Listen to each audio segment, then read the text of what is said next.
Oi, estamos aqui com a senhorita Valderete. Ela é muito bonita. Mano, esse bicho é muito feio. Tá bom.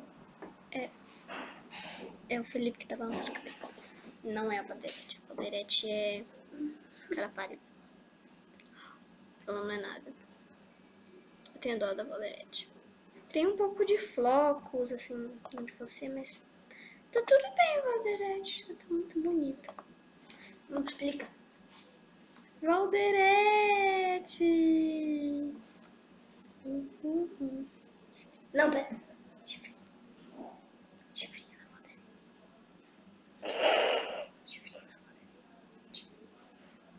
Chifrinho na Valderete.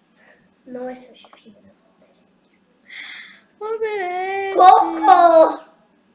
Nossa, você tem um chifrinho muito bonito. Parece cocô, olha.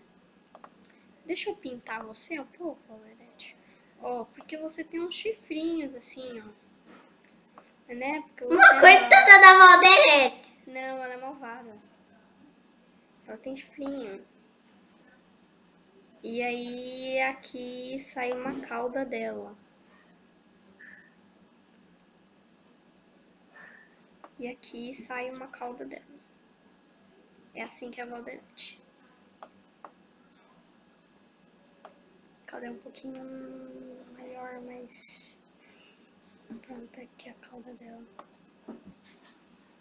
Eu acho que tá parecendo uma faca. Mas tudo bem. Viu, Valderete? Você é do mal. Ninguém gosta de você. Viu? Você usa uma roupa rosa. Ninguém gosta de você porque você usa uma roupa cor-de-rosa. E roupas rosas são feias.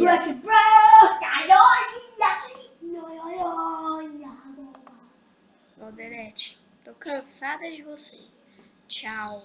Tchau, Valderete. Pronto. Tchau, Não, galera. a Valderete! Tchau. A Valderete morreu. Tchau. Ah, põe a Valderete.